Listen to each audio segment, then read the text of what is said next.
Hello everyone, welcome to our YouTube channel.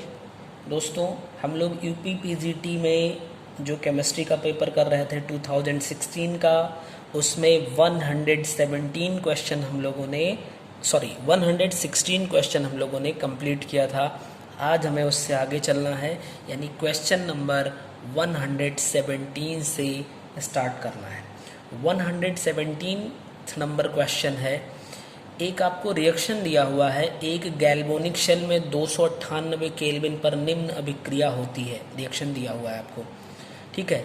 फिर उसके बाद यदि E0 यानी कि कैथोड के लिए और एनोड के लिए यहाँ पे इलेक्ट्रोड पोटेंशियल दिया हुआ है, तो सेल का मानक विभव यानी EMF निम्नलिखित में से क्या होगा। ठीक है, इंग्लिश में भी यही रिएक्शन है। तो जो आपको इंग्लिश में भी यही चीज़ लिखी है।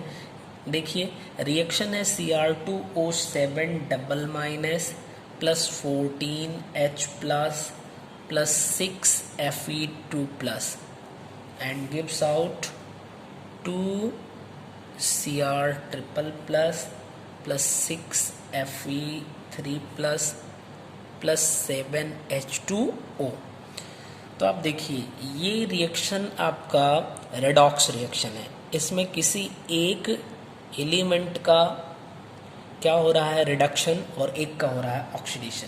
यहाँ पे देखिए, क्रोमियम जो है ये आपका +6 ऑक्सीडेशन स्टेट पे था और यहाँ पे +3 पे पहुँच गया। यहाँ पे आयरन +2 पे था, यहाँ +3। यानी अगर ऑक्सीडेशन नंबर में डिक्रीजमेंट हो रहा है, इसका मतलब रिडक्शन हुआ, और अगर ऑक्सीडेशन नंबर इंक्रीज कर रहा है, इसका मतलब क्या हुआ, ऑक्सीडेशन हुआ। तो देखिए, एक बात और, जो कैथोड होता है, कैथोड पे रिडक्शन होता है। रिडक्शन की प्रोसेस कहाँ पे होगी, कैथोड पे होगी। तो रिडक्शन किसका हो रहा है, देखिए, यानी कि Cr2O7 2- से फॉर्मेशन हुआ है 2Cr। यहाँ पे बस और ज़्यादा कुछ नहीं मतलब है, खाली इतना समझना है कि आपको कि कहाँ पे रिडक्शन हुआ, किसका हुआ है, बस, बाकी रिएक्शन से नहीं मतलब। तो इसके लिए जो इलेक्ट्रोड पोटेंशियल 1.33 वोल्ट है, ठीक है, कोई दिक्कत नहीं है। अब बात कर लेते हैं एनोड की। एनोड पे क्या हो जाएगा, ऑक्सीडेशन होगा। किसका ऑक्सीडेशन हुआ, Fe2 प्लस का Fe3 प्लस में, और इसके लिए जो इलेक्ट्रोड पोटेंशियल है ये 0.77 वोल्ट है। आप यहाँ पे निगेटिव पॉजिटिव यानी सिंबल का यूज ही मत करिए, तो सीधा आप डायरेक्टली पहुँचेंगे। E0 अगर सेल की बात करें तो ये हम कैसे निकालते हैं, E0 cathode and minus E0 anode. तो आप समझिए, कैथोड का इलेक्ट्रोड पोटेंशियल है 1.33 वोल्ट और एनोड का है 0.77 वोल्ट।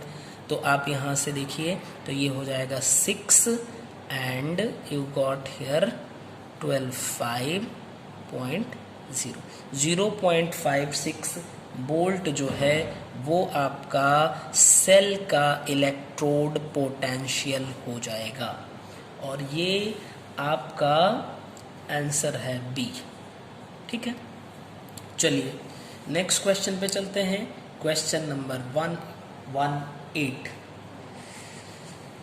25 डिग्री सेल्सियस पर अनंत तनुता पर HCl CH3CO Na एवं NaCl की मोलर चालकता क्रमशः 426.1, 91 एंड 126.5 है। तो CH3COH की मोलर चालकता अनंत तनुता पर ज्ञात करिए। ठीक है, molar conductance at 25 degree Celsius and infinite dilution of HCl CH3COONA and NaCl are 426.1, 91 and 126.5 per unit है respectively. The molar conductance of CH3COOH at infinite dilution and 25 degree Celsius temperature is, आपको बताना है। तो आप देखिए, यहाँ पे हम करेंगे अकॉर्डिंग टू कोलराउश लॉ। ठीक है, कोलराउश लॉ क्या बोलता है, कोलराउस लॉ के अकॉर्डिंग जो टोटल कंडक्टेंस होता है वो डाइल्यूशन पे, ये टोटल कंडक्टेंस ये पॉजिटिव वाले का और नेगेटिव वाले के कंडक्टेंस के सम के इक्वल होता है। ये हुआ कोलराउस लॉ। अब इसमें कैसे अप्लाई करेंगे आप, तो आपको गिवन क्या क्या है सबसे पहले उसको लिख देते हैं। At infinite dilution of HCl equal to 426.1 and CS3COONA this is equal to 91 and again NaCl equal to 126.5. You have to find out the molar conductance of CS3COOH at same temperature and infinite dilution. तो आप देखिए, अगर मैं लिखूं CS3COOH Na plus HCl, ठीक है, इसका reaction करवाइए ज़रा, तो आपको क्या मिलने वाला है, CS3COOH प्लस NaCl, यही तो मिलेगा रिएक्शन ना। अगर यही रिएक्शन मिलेगा तो इसका मतलब इसका कंसंट्रेशन डाइल्यूशन पे, इनफाइनाइट डाइल्यूशन पे डजेंट मैटर, इसका कंसंट्रेशन प्लस इसका इक्वल टू इसका प्लस इसका। अगर आपको इसका कंसंट्रेशन बताना है, means at dilution, infinite dilution concentration of CS3COOH equal to, तो इन दोनों के कंसंट्रेशन को ऐड करके उसमें से NaCl के कंसंट्रेशन को हम सब्ट्रैक्ट कर देंगे। CS3COONA plus HCl and minus NaCl। बताइए, कोई दिक्कत नहीं ना। इसका कंडक्टेंस आपको गिवन है 91 एंड इसका HCl का है 426.1 एंड हियर 126.5। अब देखो 426 में से 126 हटा दो तो 300 आएगा, 300 और इसके बाद 0.5 हटा दो इसमें से तो 0.4 हो जाएगा और ये आएगा आपका 90, यानी कि 390.6 आपकी वैल्यू हो जाएगी। यूनिट लगा दो SM2 मोल इनवर्स। ठीक, कोई दिक्कत नहीं। ये आपका गिवन है ऑप्शन बी में। तो उम्मीद है आपको अच्छे समझ में आया होगा। नेक्स्ट क्वेश्चन पे चलते हैं। Question number 119। Question number 119, reaction given है, प्रोडक्ट आपको बताना है। लिखा है इसने aniline plus glycerol phenyl nitrate H2SO4 and temperature greater than 100 degree Celsius. Product आपको बताना है। एनिलीन क्या होगा, आप बेंजीन रिंग में NH2 ऐड कर दो तो ये होता है एनिलीन।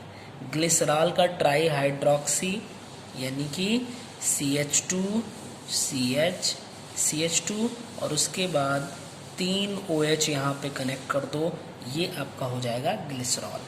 इसका जब फेनिल नाइट्रेट के प्रेजेंस में H2SO4 से और टेम्परेचर के रिगार्डिंग रिएक्शन करवाएंगे तो आपको यहाँ पे मिल जाता है क्विनोलीन।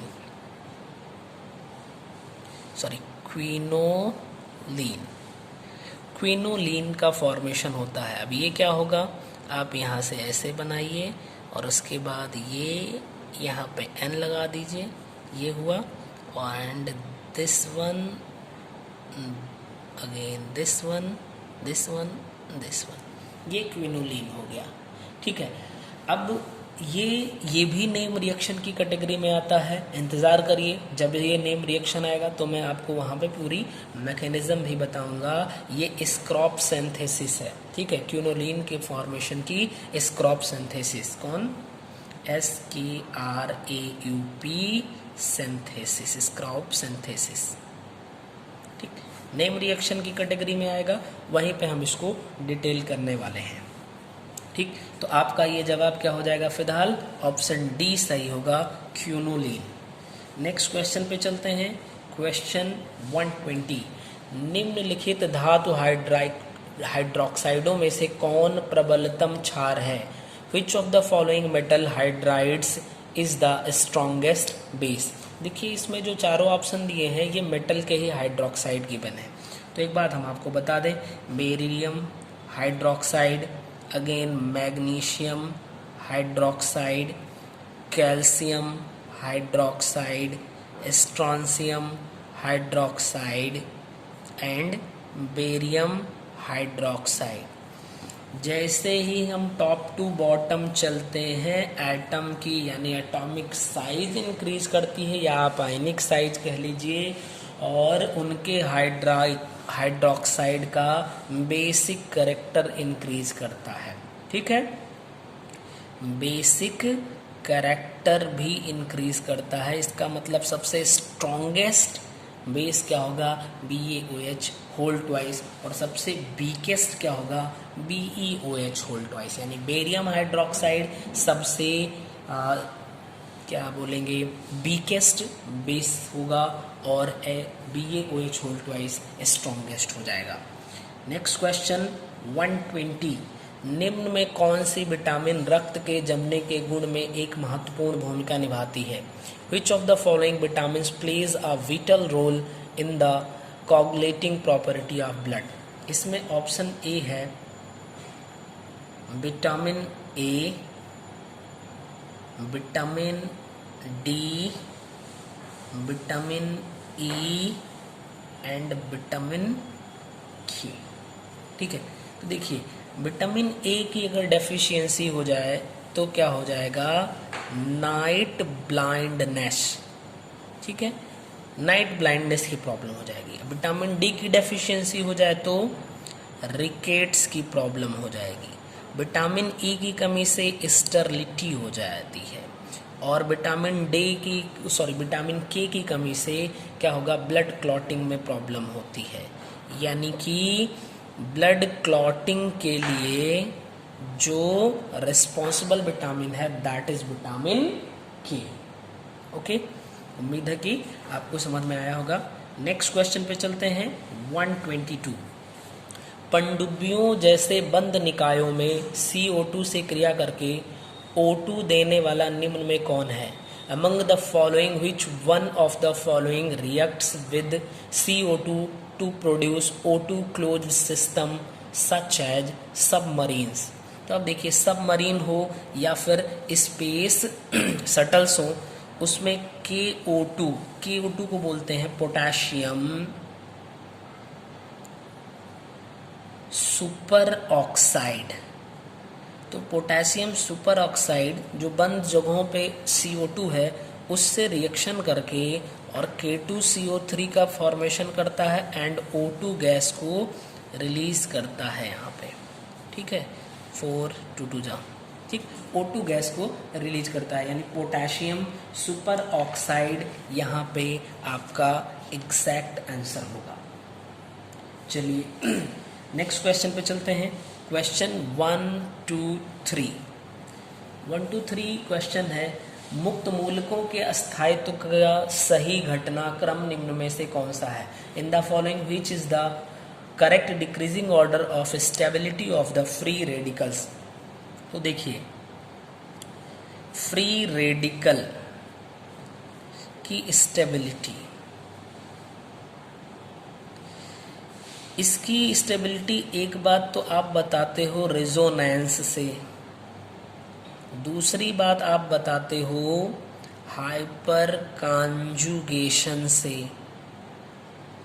रेजोनेंस का मतलब जिस भी कंपाउंड का जितना ज़्यादा रेजोनेटिंग स्ट्रक्चर होगा उसकी स्टेबिलिटी उतनी ही ज़्यादा होगी।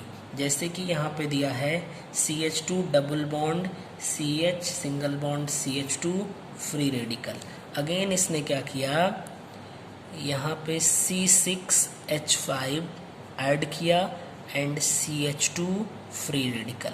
अगेन 1H को इसने फिर से C6H5 से रिप्लेस कर दिया CH free radical and C6H5 whole thrice free radical. तो देखिए बेंजीन में आपका रेजोनेंस होगा, यानी रेजोनेटिंग स्ट्रक्चर इंक्रीज करता जाएगा जैसे जैसे आप क्या करेंगे, फेनिल ग्रुप यहाँ पे अटैच करते जाते हैं। इसका मतलब इसकी स्टेबिलिटी धीरे धीरे इंक्रीज होती जा रही है। ठीक है, सबसे ज़्यादा रेजोनेटिंग इसका स्ट्रक्चर, फिर इसका और फिर इसका होगा। ठीक है, तो रेजोनेटिंग स्ट्रक्चर जिसका जितना ज़्यादा होगा उस कंपाउंड की स्टेबिलिटी भी उतनी ही ज़्यादा होगी। तो उम्मीद है कि आपको ये समझ में आया होगा। और आपको ऑर्डर देखना है तो ऑर्डर देखेंगे तो सी नंबर पे सेम ऑर्डर आपको मिलेगा। नेक्स्ट क्वेश्चन पे चलते हैं। क्वेश्चन 124 नंबर क्वेश्चन है, निम्न पदार्थों में कौन सा एक कार्बधात्विक यौगिक के व्युत्पत्तित होता है? Which of the following materials is derived from an organometallic compound? Organometallic compound का मतलब जब कोई मेटल कार्बन से अटैच्ड हो तो उसको ऑर्गेनोमेटालिक कंपाउंड बोलते हैं। इसी कैटेगरी में एक आता है ऑर्गेनोसिलिकॉन्स।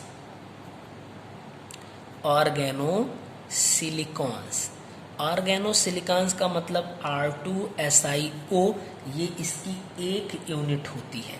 अगर आप इसका वो बनाइए स्ट्रक्चर तो SiR एंड O, कुछ ऐसा स्ट्रक्चर आपको मिलेगा। ये सिंगल यूनिट का होता है। इसका यूज जो है वो कॉस्मेटिक में और सर्जिकल इम्प्लांट्स में किया जाता है। कॉस्मेटिक इम्प्लांट्स और सर्जिकल, इन दोनों चीज़ों में इसका यूज किया जाता है। नेक्स्ट क्वेश्चन पे चलते हैं। क्वेश्चन नंबर 125, निम्न 3D श्रेणी के तत्वों में से कौन संक्रमण धातुओं के अभिलक्षणों के अनुरूप गुणों को प्रदर्शित नहीं करता? Which among the following 3D series elements does not show properties that are characteristic of transition metals? इसमें देखिए जिंक लिखा हुआ है, यही आपका सही आंसर होगा, क्योंकि जिंक होता है, कैडमियम होता है और Hg होता है। ये सब लोग एबनॉर्मल बिहेवियर शो करते हैं। ठीक है, एबनॉर्मल बिहेवियर का मतलब जो अदर एलिमेंट्स, चूंकि ट्रांजिशन सीरीज में है तो ट्रांजिशन एलिमेंट से थोड़ा सा हट के बिहेव करेंगे, उसको हम बोलते हैं एबनॉर्मल बिहेवियर। ठीक है, तो ये एबनॉर्मल बिहेवियर शो करते हैं। ठीक, अब बात आती है काहे शो करते हैं। इनके पास जो कॉम्प्लेक्स फॉर्मेशन की टेंडेंसी होती है, कॉम्प्लेक्स फॉर्मेशन टेंडेंसी, वो बहुत लो होती है। ठीक है, इनका मेल्टिंग पॉइंट भी लो होता है। अदर जो एलिमेंट्स हैं वो कलर्ड कंपाउंड फॉर्म करते हैं, ये लोग वाइट कंपाउंड फॉर्म करते हैं। ये सब इनकी कैरेक्टरिस्टिक में आ जाएंगी। इनको हम सॉफ्ट मेटल भी बोलते हैं। ठीक है, तो इस तरीके से आज हम लोगों ने ये 2016